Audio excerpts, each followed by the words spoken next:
Hey guys, hello, welcome to my back YouTube channel. So today we are making a perfect soft and juicy rasmalai. So let's get started. So first आपल्याला इथे 2 litre फुल fat milk घ्यायचं आहे. त्याला चांगलं boil आणायचं आहे. त्याच्यानंतर आपल्याला इथे एका बाउल मध्ये 5 टेबलस्पून विनेगर आणि 5 टेबलस्पून वॉटर ऍड करायचं आहे. चांगलं मिक्स करा आणि ती स्लरी दुधाला एक उकळी आल्यानंतर त्याच्यामध्ये ऍड करायची आहे आणि दुधाला पण फाडून घ्यायचं आहे आणि त्याचं पनीर बनवायचं आहे. तर तुम्ही बघू शकता इथे वॉटर एका साइडला आणि पनीर एका साइडला झालंय. सो हे चांगलं एका स्ट्रेनर मध्ये कॉटनचा क्लॉथ ठेवून चांगलं स्ट्रेन करून घ्या. त्याच्यामध्ये 8 ग्लास आपल्याला कोल्ड वॉटर यूज करायचं किंवा नॉर्मल पण यूज करा आणि चांगलं ते वॉश करून घ्या. त्याचा फ्लेवर सगळा काढायचा आहे विनेगरचा आणि चांगलं स्क्वीज करून त्याच्यामधलं एक्सेस वॉटर ते रिमूव्ह करायचं आहे. त्याच्यानंतर आपण आता इथे शुगर सिरप बनवूया. त्याच्यासाठी आपल्याला इथे 2 कप शुगर आणि 5 कप वॉटर घ्यायचं आहे. ते चांगलं मिक्स करा.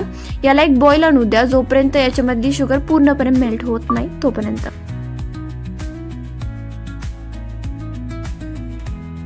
जे पनीर आपण स्क्वीज करून ठेवलं त्याच्यावरती थोडं जड वस्तू काहीतरी ठेवा जेणेकरून त्यातलं वॉटर निघायला थोडी जास्त हेल्प होईल, आपल्याला ते लवकर निघून जाईल. तरी ते आपल्या शुगर सिरप तो झाला तर गॅस आपल्याला बंद करायचा आहे. त्याच्यानंतर आपल्याला इथे एक प्लेट घ्यायची आणि त्याच्यामध्ये जे आपलं पनीर होतं तयार केलेलं आपण ते याच्यामध्ये ऍड करायचं आहे. नंतर आपल्याला हे चांगलं आपले जो तळवा असतो किंवा आपला जो पाम असतो त्यांना आपल्याला थोडे थोडे पोर्शन घेऊन छान त्याला स्मॅश करायचं आहे. जर तुम्हाला हाताने जमत नसेल तर एक वाटी घ्या, त्याचा जो बॅक साईडचा पार्ट असतो त्यांना चांगलं आपल्याला याला स्मॅश करायचं आहे. अगदी स्मूथ अँड सिल्की स्ट्रक्चर झालं पाहिजे. तुम्ही इथे बघू शकता स्ट्रक्चर कसं झालंय, खूप छान आणि स्मूथ झालंय, असं झालं पाहिजे.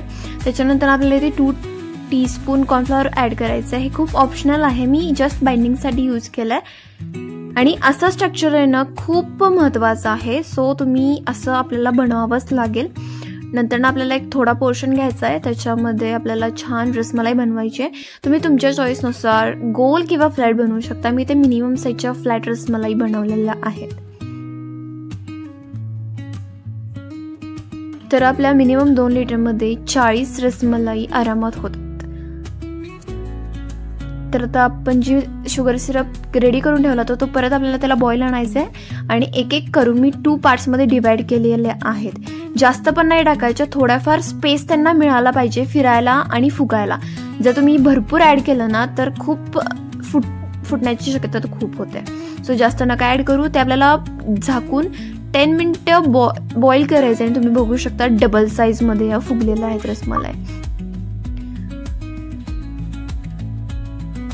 तुम्ही बघू शकता कुठलाही क्रॅक रसमलाईला नाहीये किंवा एकही रसमलाई यामध्ये फुटलेली नाहीये. सो अशा तऱ्हेने आपल्याला ती सेकंड बॅच पण आहे ती पण छान बॉईल करून घ्यायची. तर आपल्याला ह्याला रेस्ट करायचं आहे शुगर सिरप मध्ये 10 मिनिट्स. त्याच्यावरती आपल्याला रेस्ट ह्याला नाही द्यायचं आहे. सो त्यासाठी आपण बनवूयात रसमलाईचं मिल्क. त्यासाठी आपल्याला 1 लिटर मिल्क घ्यायचं आहे. त्याच्यामध्ये 1 कप शुगर ऍड करायची आणि चांगला मिक्स करून घ्यायचं आहे. तुम्ही तुमच्या चवीनुसार साखर जी आहे ती कमी जास्त करू शकता. ह्याला थोडं रिड्यूस करूया आपण कारण जरा घट्ट थिक असलं पाहिजे. त्याच्यानंतर मी इथे चॉप्ड कॅश्यू नट्स, आल्मंड्स आणि पिस्ताशियो ऍड केलाय. तुम्ही तुमच्या आवडीचे याच्यामध्ये ड्रायफ्रुट्स ऍड करू शकता. नंतर हे चांगलं मिक्स करून घ्यायचं आहे आपल्याला. तर मी ते कस्टर्ड पावडरची जी स्लरी आहे ती याच्यामध्ये ऍड केलेली आहे जेणेकरून जी रसमलाईची मिल्कची टेस्ट वाढते, टेस्टी आणि थिक होते. सो तुम्ही नक्की ऍड करा. त्याच्यानंतर आपल्याला याच्यामध्ये ऍड करायचं सम फूड कलर. मला थोडा कमी वाटला म्हणून मी याच्यामध्ये ऍड केलाय. ज्या आपल्या रसमलाई होत्या ना त्या मी थोड्या वेळेसाठी गार पाण्यात पाकामधून काढून त्या गार पाण्यात ठेवलेल्या आहेत 10 मिनिटासाठी. आता आपल्याला सगळ्या रसमलाई घ्यायच्यात आणि चांगल्या स्क्वीज आउट करून त्यातला सगळा शुगर सिरप रिमूव्ह करायचा जेवढं पॉसिबल होईल तेवढा आणि ते आपल्याला मिल्कमध्ये ऍड करायचं आहे. तुम्ही जर चांगलं स्क्वीज केला ना तर जो मिल्क आहे ना रसमलाईचं ते चांगलं रसमलाई ऍब्झॉर्ब करून घेतील आणि सॉफ्ट आणि ज्युसी होतील.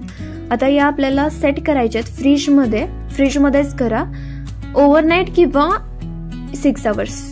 मी म्हणेन ओव्हरनाईटच करा, तुम्हाला रिझल्ट खूप छान मिळेल. तर तुम्ही बघू शकता किती छान डबल इन साईज मध्ये या फुगल्या आहेत. तर मी ज्या स्टेप सांगितल्या त्या तुम्ही नक्की फॉलो करा. तुम्हाला छान आणि परफेक्ट रसमलाईज बनणार आहे.